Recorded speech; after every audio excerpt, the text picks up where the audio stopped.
private rooms for an intimate meal. Offering stunning views in Melbourne, the main dining room at Silks is the perfect backdrop for your authentic Cantonese cuisine experience. You're not going to want to miss Silks in the Crown Towers.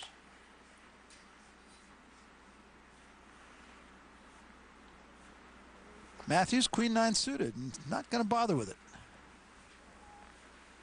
Cairns just hasn't had anything to look at. And he's been milking that short stack for some time. A long time, huh? Yeah, it looks like he really wants to make it into the money, and he's determined to not get involved until he's got some premium tickets. I suspect Dia will get involved here. Yeah, Phil Ivey, nobody showed strength in front of him, so he raises with a Queen 7, makes it 8,000.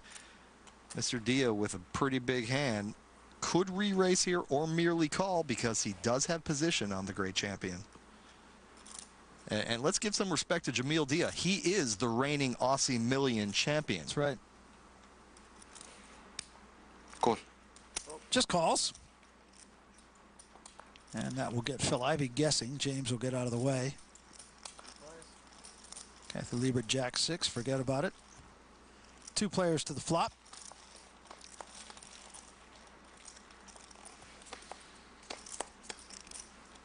And here is the flop.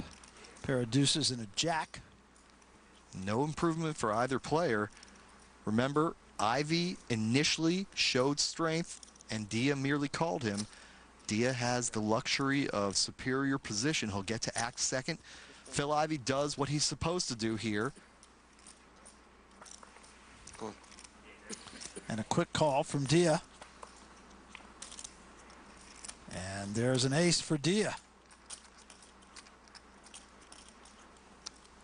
That ace of diamonds completes a flush draw. We know that neither player has diamonds, but as they study each other, that's got to be one of their concerns. Did that diamond help my opponent? Well, Phil Ivey's about to find out. That's a big 40,000 chip bet.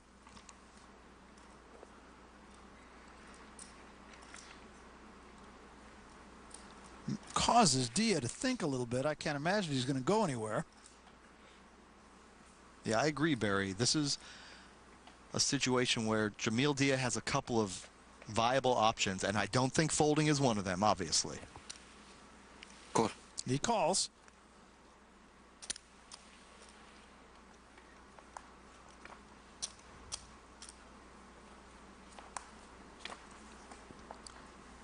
And wow. King of diamonds. Really? Man, that's a 4th diamond, so anyone who has a spare diamond laying around in his hand has a flush. All in. All in from Phil Ivey. Phil Ivey bets his last 98,000 or so. This is a tough situation for Jamil Dia. That king gives Jamil Dia 2 pair, but what a scary board. 4 diamonds, a potential straight draw. Jamil Dia needs to reconstruct this hand and try to put his opponent Phil Ivey on a hand. He's got to decide. And I got to tell you, this looks very convincing that Phil Ivey has made a flush. Will Jamil Dia figure it out and eliminate one of our tournament favorites? Find out. Welcome back to Melbourne, Australia. PartyPoker.net, Aussie Millions. Barry Tompkins, Michael Koenig alongside, and we have come to that point in this event where the line in the sand has been drawn, and it's been drawn by Phil Ivey. He has gone all in, and you and I, of course, know that Dia has what would be the winning hand, but the question is, what is Dia thinking? Well, that is a scary board. If you're Jamil Dia, you're looking at that board, and you're looking at Phil Ivey, and you're thinking, what are the possibilities that the great Phil Ivey is bluffing here? I mean, all he needs is a stray diamond of any sort in his hand, a deuce, a stray deuce, the unlikely Queen 10. I mean, there's a lot of ways that Jamil Dia's top 2 pair get beaten here.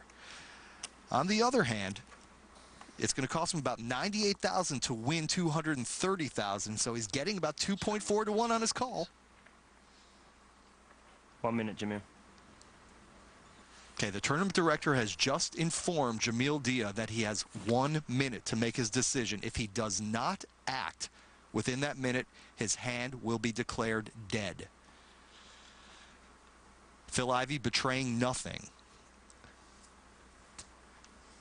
Now, the one thing that Jamil Dia has going for him here is if he loses the hand, he knows he will still be in the tournament. It's a huge pot. And boy, he looks like he wants to call, Barry. 10 seconds. 10 seconds. If he does not act, his hand will be declared dead. 5, 4, 3, 2. I call. He calls! Oh, And Phil Ivey's going to be eliminated. bold. Woo! Wow. Did you hear what Phil Ivey said? He said, King's full. Little joke that Jamil Dia is having none of. Wow. And, Down to the wire. well, I thought well played by Ivey and better played by the defending champion. In a river come king of diamond, which made 4 diamonds, a pair of deuces. So I just decided to try to win the pot, and I just moved all in. Probably, I regret doing it now, but you know that's tournament poker. So. Have to be another day for Phil Ivey. Not going to happen in Australia. Meanwhile, Joe Hashim is all in against Cruz Baca. And Hashim has his opponent dominated. They both have a king in their hand. Hashim has the ace kicker. Baca has picked up a flush draw, looking for a diamond or a queen. It's a diamond! Got it. And Baca has eliminated Joe Hashim, the local favorite and the winner of last year's World Series. Sorry to say that the World Series of Poker champ, hometown champion Joe Hashim has been eliminated. Wow, in the space of 2 minutes, we've lost 2 of our big favorites in the Aussie Millions. Joe Hashim is gone. Every time I got in front, a coin flip situation would come up and I'd get whacked. Every time for 3 days. Today I started off winning the first coin flip and I thought, wow, maybe something will be different today. I got in front and then I got whacked straight away. Bang, bang, bang. Not to be for Phil Ivey, not to be for either of the Hashim brothers. Tony went out earlier, and now it is Tony who has to comfort his brother Joe. What an evening of poker here in Melbourne, Australia. It is a wrap for us. For my partner, Michael Koenig, I'm Barry Tompkins. See you next time.